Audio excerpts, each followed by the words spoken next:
Guys, നമുക്കിന്ന് light കത്തുന്ന ഫോണിനെ പറ്റി സംസാരിച്ചാലോ? അത് തന്നെ നത്തിങ്ങിന്റെ ഫോൺ 3A. അപ്പൊ ആദ്യം തന്നെ അതിന്റെ വേരിയൻസിനെ പറ്റി പറയുകയാണെങ്കിൽ 3 കളറാണ് ഇന്ത്യയിൽ available: blue, white, black. Simple അല്ലേ?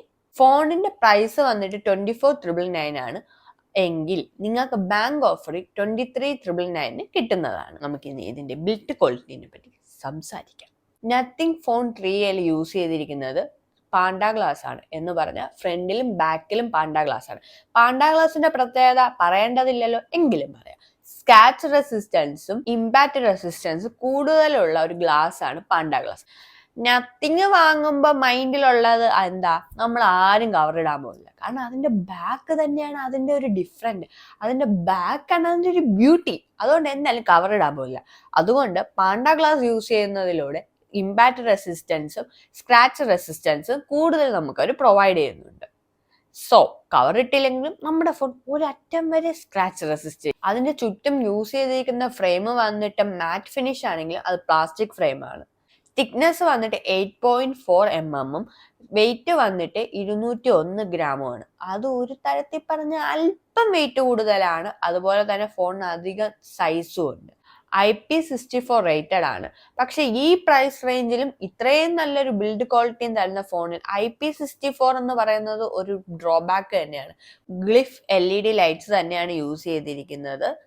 6.77 ഇഞ്ചിന്റെ അമോലെഡ് ഡിസ്പ്ലേ ആണ് യൂസ് ചെയ്തിരിക്കുന്നത്. അതുകൊണ്ട് തന്നെ സ്ക്രീനിൽ നമുക്ക് നല്ല വൈബ്രന്റ് കളേഴ്സ് തന്നെ കാണാൻ പറ്റും. പക്ഷെ ഒരു കാര്യം ശ്രദ്ധിക്കാനുള്ളത്, HDR10+ യൂട്യൂബിൽ അവൈലബിൾ ആണ് എങ്കിൽ നെറ്റ്ഫ്ലിക്സിലൊന്നും അവൈലബിൾ അല്ല.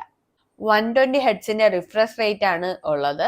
പീക്ക് ബ്രൈറ്റ്നസ് വന്നിട്ട് 3000 നിറ്റ്സിനാണ്. അതുകൊണ്ട് തന്നെ വെളിയിൽ പോകുമ്പോൾ സൺലൈറ്റ് അടിച്ചത് കൊണ്ട് നമുക്കൊരു ബുദ്ധിമുട്ടൊന്നും വരത്തില്ല.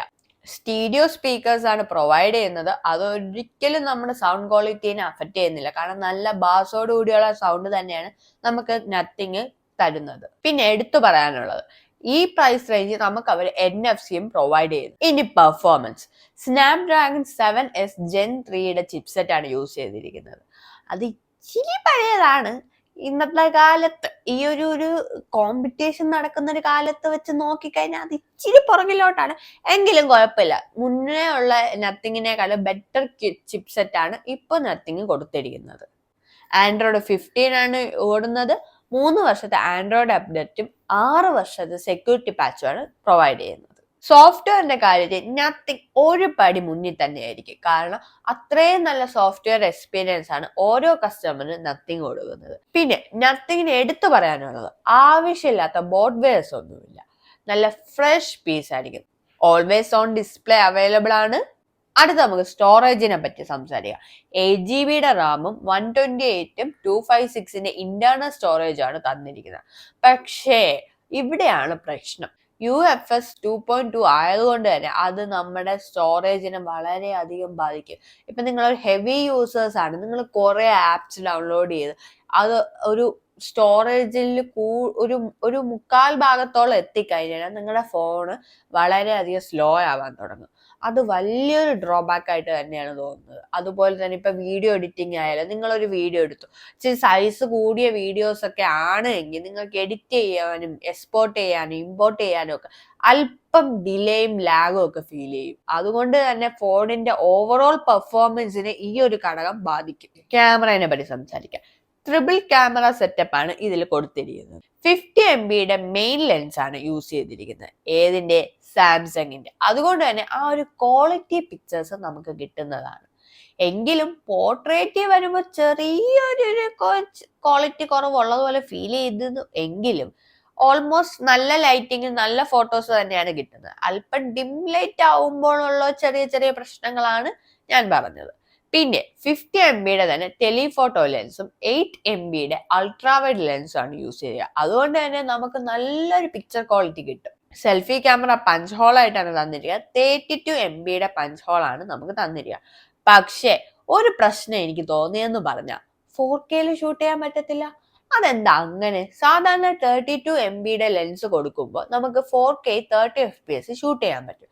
പക്ഷേ ഇവിടെ 1080p ഷൂട്ട് ചെയ്യാൻ പറ്റത്തുള്ളൂ. പക്ഷേ ക്വാളിറ്റിയുടെ കാര്യത്തിൽ ഒട്ടും ബാക്കിലല്ല. 1080p ആണ് എങ്കിൽ പോലും നല്ലൊരു പിക്ചർ ക്വാളിറ്റി തന്നെയാണ്, അല്ലെങ്കിൽ ഒരു വീഡിയോ ക്വാളിറ്റി തന്നെയാണ് നമുക്ക് ഫോണ് തന്നിരിക്കുന്നത്. ബാക്കിൽ നമുക്ക് 4K 30fps വരെ ഷൂട്ട് ചെയ്യാൻ പറ്റും. അടുത്തത് ബാറ്ററി. 5000 mAh ബാറ്ററിയാണ് തന്നിരിക്കുന്നത്. കേൾക്കുമ്പോൾ അല്പം കുറവല്ലേ എന്ന് തോന്നുമെങ്കിലും 6000 mAh ബാറ്ററി തരുന്ന ഫോണുകളെക്കാൾ ബാറ്ററി ലൈഫ് നമുക്ക് ഈ ഫോണ് പ്രൊവൈഡ് ചെയ്യുന്നുണ്ട്. പക്ഷേ ബാറ്ററി നന്നായപ്പോൾ ചാർജർ അവർ കുളമാക്കി.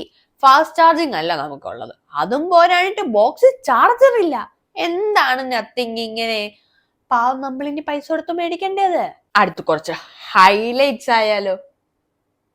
നത്തിങ് ഫോണിന്റെ പ്രത്യേകത എന്ന് പറയുന്നത് അതിന്റെ ഡിസൈൻ തന്നെയാണ്. വളരെ മനോഹരമായ യൂണിക് ഡിസൈനാണ് നത്തിങ് നമുക്ക് പ്രൊവൈഡ് ചെയ്യുന്നത്. ലൈറ്റ് നമുക്ക് കസ്റ്റം ചെയ്യാം. നമുക്ക് ഇഷ്ടമുള്ള പാട്ടുകളിനനുസരിച്ച് ലൈറ്റ് മിന്നി മിന്നി കത്തും. അത് വളരെ ഒരു നല്ല ഇതാണ്. ആരും ഒന്ന് നോക്കും നിങ്ങൾ എവിടെയാണെങ്കിലും. രണ്ടാമത്തെ സോഫ്റ്റ്വെയർ അപ്ഡേറ്റ്. അത് തന്നെ, നിങ്ങൾക്ക് എന്ത് പ്രശ്നം നേരിട്ടാലും അടുത്ത സോഫ്റ്റ്വെയറിലോടുകൂടി നത്തിങ് അത് മാക്സിമം ക്ലിയർ ചെയ്യാൻ നോക്കാറുണ്ട്. അത് നത്തിങ് ഫോണിന്റെ വലിയ വലിയ വലിയൊരു ബെനിഫിറ്റ് ആണ്. പിന്നെ വാങ്ങുമ്പോൾ ബോർഡ് വെയേഴ്സ് ഇല്ലാത്ത വളരെ വളരെ വളരെ വലിയൊരു കാര്യമാണ്. 3, ക്യാമറയും നല്ല ക്വാളിറ്റി ഫീച്ചേഴ്സ് തന്നെയാണ് തരുന്നത്. ഒരു ഐഫോൺ ലെവലൊന്നും എത്തത്തില്ലെങ്കിലും സാധാരണ ആൻഡ്രോയിഡുകളിൽ നിന്നും വ്യത്യസ്തമായ മികച്ച ഒരു ഫോട്ടോസ് തന്നെയാണ് കരുതുന്നത്. കാരണം ഈ price range 50 MB telephoto lens തരാ എന്ന് പറയുന്നത് വലിയ വലിയ വലിയൊരു കാര്യമാണ്. അടുത്ത ഹൈലൈറ്റ് വന്നിട്ട് ഇതിന്റെ എസെൻഷ്യൽ കീ ആണ്. അത് തന്നെ, ഇതിനുമുണ്ടൊരു എസെൻഷ്യൽ കീ. നിങ്ങൾക്ക് റിമൈൻഡ് ചെയ്യാനും നിങ്ങൾക്ക് വോയിസ് ഇടാനും എല്ലാത്തിനും നിങ്ങളെ സഹായിക്കുന്ന ഒരു എസെൻഷ്യൽ കീ.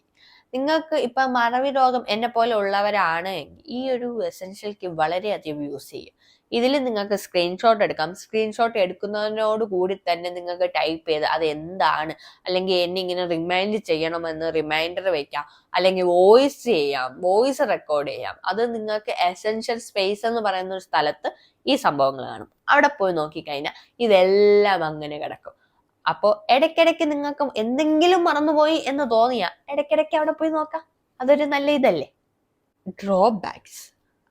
ഇതിനും കുറച്ച് ഡ്രോബാക്സ് ഉണ്ട്. പെർഫോമൻസ്. ആദ്യം പറഞ്ഞതുപോലെ തന്നെ UFS 2.2 കൊടുത്തത് കൊണ്ട് തന്നെ അത് വളരെയധികം പെർഫോമൻസിനെ ബാധിക്കും. ചെറിയ ലാഗ് വരാനും ഇമ്പോർട്ടും എക്സ്പോർട്ടും ചെയ്യുമ്പോൾ ഉള്ള ഗ്ലിച്ച് വരാനും ഒക്കെ ചാൻസ് കൂടുതലാണ്. ഇത് കേൾക്കുമ്പോൾ ചിലപ്പോൾ നിങ്ങൾക്കൊരു തമാശയായി തോന്നുമെങ്കിലും ചിലവർക്കെങ്കിലും ഫീല് ചെയ്ത് കാണും ഇതിന്റെ സൈസ്. അത് തന്നെ, ഇത് ഇച്ചിരി ബൾക്കി ആയിട്ടുള്ള ഒരു ഫോണാണ്. ഇച്ചിരി സൈസും ഇച്ചിരി വെയിറ്റും ഒക്കെ ഉള്ള ഒരു ഫോൺ തന്നെയാണ്. അതിപ്പോ എല്ലാവർക്കും സ്യൂട്ട് ആവുമോ എന്ന് ചോദിച്ചു കഴിഞ്ഞാൽ ഞാൻ പറയും ഒരിക്കലും ഇല്ല. കാരണം എനിക്കൊക്കെ കോമ്പാക്ട് ഫോൺസിനോടാണ് താല്പര്യം കൂടുതൽ. 3, IP64 റേറ്റഡ് ആണ്. അതെ, അതെനിക്ക് വളരെയധികം സങ്കടം ഒരുക്കിയ ഒരു സാധനമാണ്. അത് എന്തുകൊണ്ടാണ് IP64 ആക്കിയതെന്ന് ഇന്നും എനിക്ക് മനസ്സിലായിട്ടില്ല. ഒരു IP68, 69 ഒക്കെ ഇന്ന് മിക്ക ആൻഡ്രോയിഡ് ഫോണുകളും തരുന്നുണ്ട്. പിന്നെ എന്തുകൊണ്ട് നത്തിങ് IP64 തന്നു എന്നത് ഇന്നും തെളിവാവാത്ത ഒരു സത്യമാണ്. അത് എല്ലാവർക്കും തോന്നണമെന്നില്ല, പക്ഷെ എനിക്ക് തോന്നി. ഞാനൊരു കഞ്ചൂസാണ്, അതുകൊണ്ടായിരിക്കും ചിലപ്പോൾ തോന്നിയത്. അതെന്താന്നല്ലേ, ചാർജർ തരാത്തത്. അത് എന്തുകൊണ്ട് തന്നില്ല? വളരെ മോശമായിപ്പോയി. അങ്ങനെ തന്നെ ഞാൻ പറയും, വളരെ മോശമായിപ്പോയി. 5ാമത്തെ ഡ്രോബാക്ക്. ഇത് തികച്ചും പേഴ്സണലാണ്. എല്ലാവർക്കും അത് അഫക്റ്റ് ചെയ്യണമെന്നില്ല, എന്നാൽ അഫക്റ്റ് ചെയ്തവരും കാണും. അപ്പോ എനിക്കൊരു ഡ്രോബാക്ക് ആയിട്ട് തോന്നിയത് കൊണ്ട് ഞാൻ പറയുന്നു എന്ന് മാത്രം. എന്താണെന്നല്ലേ, അത് തന്നെ, ഇതിന്റെ ഗ്ലിഫ് ലൈറ്റ്. നിങ്ങൾ നെട്ടിയില്ലേ? ഞാൻ പറയുമ്പോഴും വിചാരിച്ചു നിങ്ങൾ നെട്ടൂന്ന്. കാരണം ഇതിന്റെ യൂണിക്യൂ ഡിസൈൻ എന്ന് പറഞ്ഞ് ഞാൻ ഘോരം പറഞ്ഞ സാധനമാണ് ഇതിന്റെ ഡ്രോബാക്ക് ആയിട്ട് ഇപ്പൊ പറയുന്നത്. ഒന്ന് ഇതിന്റെ ഗ്ലിഫ് ലൈറ്റ്, പക്ഷെ ബാക്കി ഡിസൈൻ ഒക്കെ പെർഫെക്റ്റാ. എന്താണെന്നല്ലേ, ഇപ്പൊ നമ്മൾ എവിടെയെങ്കിലും ഫംഗ്ഷന് പോവുകയോ അല്ലെങ്കിൽ എന്തെങ്കിലും സിനിമ കാണാൻ പോകുമ്പോഴോ ഒക്കെ ഈ ഗ്ലിഫ് ലൈറ്റ് ഓൺ ആണ് എങ്കിൽ നമുക്ക് നോട്ടിഫിക്കേഷൻ വരുമ്പോ ഇത് മിന്നും, കോൾ ചെയ്യുമ്പോ ഇത് മിന്നും. അതൊക്കെ ഒരു ഇറിറ്റേഷൻ ആയിട്ട് ഫീൽ ചെയ്യും. ഇപ്പൊ സാഹചര്യത്തിന് ഒത്താത്ത സ്ഥലത്ത് നിൽക്കുമ്പോൾ ഇതിങ്ങനെ മിന്നി കാണിച്ചാൽ അത് അത്ര കംഫർട്ടായിട്ട് ഓപ്പോസിറ്റ് നിൽക്കുന്ന ആൾക്കൊന്നും കിട്ടി തോന്നത്തില്ല. ഇപ്പൊ നമുക്കായാലും ഒരു ചെറിയ ഡിഫറൻസ് ഒക്കെ ഫീൽ ചെയ്യും. പിന്നെ ഞാൻ ഇതൊക്കെ പറയുന്നുണ്ടെങ്കിലും ഇത് തികച്ചും കസ്റ്റമൈസേഷൻ ആണ്. നമുക്ക് വേണമെങ്കിൽ ലൈറ്റ് ഓഫ് ചെയ്തിടാനും പറ്റും. പിന്നെ 6ാമത്തെ ഡ്രോബാക്ക്, ഇതും എൻ്റെ തികച്ചും പേഴ്സണൽ ആയിട്ടുള്ള ഒരു കണ്ടെത്തലാണ്. ഇതിൽ AI ഫീച്ചേഴ്സ് വളരെ വളരെ വളരെ കുറവാണ്. നമുക്ക് സാധാരണ ഉള്ള ആൻഡ്രോയിഡ് ഫോണുകൾക്ക് എല്ലാത്തിനും ഇപ്പൊ ഗാലറി തന്നെ ഗാലറിയിൽ നമുക്ക് എടുത്ത ഫോട്ടോസ് എഡിറ്റ് ചെയ്യാനുള്ള കുറെ AIs ഉണ്ട്. അപ്പൊ അതുകൊണ്ട് നമുക്ക് വേണ്ടാത്ത ഒബ്ജക്റ്റിനെ റിമൂവ് ചെയ്യാം, അങ്ങനെ ഇഷ്ടംപോലെ കാര്യങ്ങളിൽ നമ്മളെ ഹെൽപ്പ് ചെയ്യുന്നതുണ്ട്. സോ ആ AI ഫീച്ചേഴ്സ് ഇതിൽ കുറവാണെന്ന് എനിക്ക് ഫീൽ ചെയ്തു. പക്ഷെ ജെമിനി ഉണ്ട്, അതുപോലെ തന്നെ സർക്കിൾ സെർച്ച് ഉണ്ട്, എല്ലാം ഉണ്ട്. പക്ഷെ ഈ പറഞ്ഞതുപോലെ ചില AI കുറവുകൾ കാണാനുണ്ട്. അതും കൂടെ ഒന്ന് അടുത്ത അപ്ഡേറ്റിലോ അല്ലെങ്കിൽ ഏതെങ്കിലും അപ്ഡേറ്റ് വരെ ചിലപ്പോൾ അത് ശരിയാക്കി എടുക്കുമായിരിക്കും. മേ ബി നമുക്ക് വെയിറ്റ് ആൻഡ് സീ എന്ന് പറയാം. ഓവറോൾ റിവ്യൂ, നിങ്ങളൊരു ഹെവി യൂസേഴ്സ് ആണ് എങ്കിൽ ഈ ഫോൺ ഒരിക്കലും ഞാൻ പ്രിഫർ ചെയ്യില്ല. അങ്ങനെ ഒരു ഹെവി യൂസറിന് പറ്റിയൊരു ഫോൺ ആണോ ഇതെന്നുള്ള ചോദ്യത്തിന് അല്ല എന്ന് ഞാൻ പറയത്തുള്ളൂ. കാരണം ഞാൻ പറഞ്ഞല്ലോ, ഇപ്പൊ നമ്മള് വീഡിയോ എടുക്കുന്ന ഒരാളാണ്, അല്ലെങ്കിൽ കൂടുതൽ എപ്പോഴും ഫോൺ യൂസ് ചെയ്യുന്ന, അങ്ങനെ ഇപ്പൊ സ്വിഗ്ഗി ബോയ്സോ അല്ലെങ്കിൽ അങ്ങനെ എപ്പോഴും ഫോൺ ഹെവി ആയിട്ട് യൂസ് ചെയ്യുന്ന ഒരു വ്യക്തിയാണ് എങ്കിൽ നിങ്ങൾക്ക് ഇതിന്റെ പെർഫോമൻസ് ചിലപ്പോൾ ഇഷ്ടപ്പെടണമെന്നില്ല. കാരണം ചെറിയ ലാഗൊക്കെ നിങ്ങൾക്ക് കിട്ടും, അതുകൊണ്ട് മാത്രം. ഇതൊരു ഗെയിമിംഗ് ഫോൺ ആണോ എന്ന് ചോദിച്ചാൽ ഗെയിമിംഗ് ഫോൺ അല്ല എന്ന് നമുക്ക് തീർത്തു പറയാൻ പറ്റത്തില്ല. കാരണം BGMI ഒക്കെ 90 ഹെർട്സിൽ കളിക്കാൻ പറ്റും, അത് നല്ലൊരു ഓപ്ഷൻ തന്നെയാണ്. എങ്കിലും ഈ പറഞ്ഞതുപോലെ ഒരു മണിക്കൂറൊക്കെ കഴിഞ്ഞാൽ ഈ ലാഗ് വരുന്ന ഒരു പ്രശ്നം അതിനെയും ബാധിക്കാം. സോ ഈ ഫോൺ ഒരു നല്ല ഓപ്ഷൻ അല്ലേ എന്ന് ചോദിക്കുന്നതൊക്കെ ആണ്. നിങ്ങൾ ഒരു ഹെവി യൂസർ അല്ല എങ്കിൽ തീർച്ചയായും നിങ്ങൾക്ക് ഈ ഫോൺ യൂസ് ചെയ്യാം. കാരണം നല്ലൊരു ഇന്റർഫേസ് ആണ് നമുക്ക് തന്നെ, സോഫ്റ്റ്വെയർ ഇന്റർഫേസും എല്ലാം നല്ല നല്ല നല്ല രസമുള്ള സാധനമാണ്. നമുക്ക് ബാക്കിയുള്ള ഫോണുകളിൽ നിന്ന് വേറിട്ട് നിൽക്കുന്ന ഒരു അനുഭവം തന്നെയായിരിക്കും ഈ നത്തിങ് യൂസ് ചെയ്ത് കഴിഞ്ഞാൽ. സോ എന്തായാലും അതൊന്ന് എക്സ്പീരിയൻസ് ചെയ്യണം.